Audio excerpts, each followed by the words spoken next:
अजितदादांना challenge देण्या एवढा मी मोठा नाही, पण व्हायरल व्हिडिओवर बाळराजे पाटलांकडून थेट माफी। सोलापूर जिल्ह्यातील अनगर नगरपंचायत निवडणुकीत यंदा चांगले ट्विस्ट पाहायला मिळाले। गेल्या 60 वर्षांपासून बिनविरोध होत असलेल्या अनगर नगरपंचायत निवडणुकीत यंदा नगराध्यक्ष पदासाठी चुरशीची लढत होत असल्याचं दिसून येते।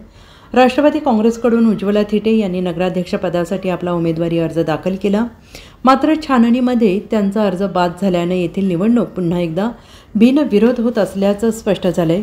थिटे यांचा अर्ज बाद होताच माजी आमदार आणि भाजप नेते राजन पाटील समर्थकांनी जल्लोष केला। त्यामध्ये राजन पाटील यांचे चिरंजीव बाळराजे यांनी थेट अजित पवारांना चॅलेंज केलं होतं आणि त्यांचा व्हिडिओ व्हायरल झाल्यानंतर अजित पवार समर्थकांनी राजन पाटलांवर थेट हल्लाबोल केला।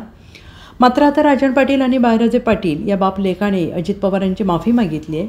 अजितदादांना चॅलेंज देण्या एवढा मी मोठा नाही, माझ्या वडिलांनी त्यांच्यासोबत काम केलं आहे, अजितदादांबद्दल केलेल्या वक्तव्याबाबत दिलगिरी व्यक्त करतो असं म्हणत अजित पवारांना चॅलेंज देणाऱ्या बाळराजे पाटील यांनी घडल्या प्रकाराबद्दल माफी मागितली। पण अजितदादांचे काही लोक आमच्या परिवाराला बदनाम करत होते असं म्हणत उमेश पाटलांना माझे कार्यकर्ते उत्तर देतील असंही बाळराजे पाटील यांनी म्हटले। तत्पूर्वी राजन पाटील यांनीही पत्रकार परिषद घेऊन अजित पवार आणि पवार कुटुंबियांची माफी मागितली। भावनेच्या भरात बाळराजेंकडून नकळत काही अपशब्द गेले तर ते अजिबात समर्थनीय नाहीत।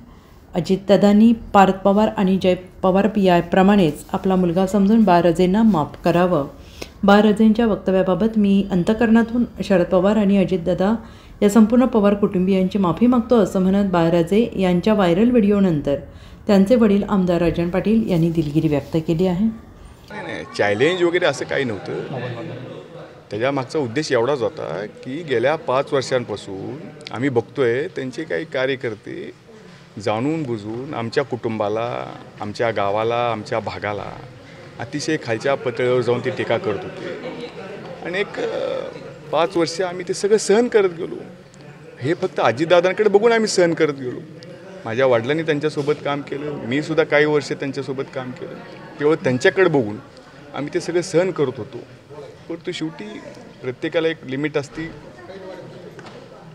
आणि आज तर त्यांनी आमची नगरपंचायत लावण्यापर्यंत त्यांची त्या ठिकाणी प्रयत्न होता, परंतु तो निसर्गाने सुद्धा तो हाणून पाडला आणि आमची नगरपंचायत ही बिनविरोध झाली। त्या उत्साहाच्या भारामध्ये, त्याला चॅलेंज वगैरे असं काही नाही, उत्साहाच्या भारामध्ये ते गेलं असेल तोंडातून। खरं तर बरेच राजकीय आता टीका आपल्यावर होताना दिसते। थेट स्थानिक नेत्यांना आव्हान तुम्ही देण्याऐवजी तुम्ही अजितदादांना आव्हान दिले असं देखील चर्चा आहे। थोडं खाली बोल तोंडाला। नाही, स्थानिक नेते कोण आहेत तिथं? स्थानिक नेते कोणच नाहीत ना। स्थानिक नेते कोण आहेत? अहो, ज्या पक्षाला गेल्या 5 वर्षामध्ये मोहोळ शहरामध्ये नगराध्यक्ष ज्या पक्षाचा होता त्या पक्षाला आज दुर्दैवानं जर एक उमेदवार उभा करायला मिळत नसेल तर ह्याच्यापेक्षा मोठं दुर्दैव का असणार। त्यामुळे त्या पक्षानं सुद्धा आता आत्मचिंतन केलं पाहिजे।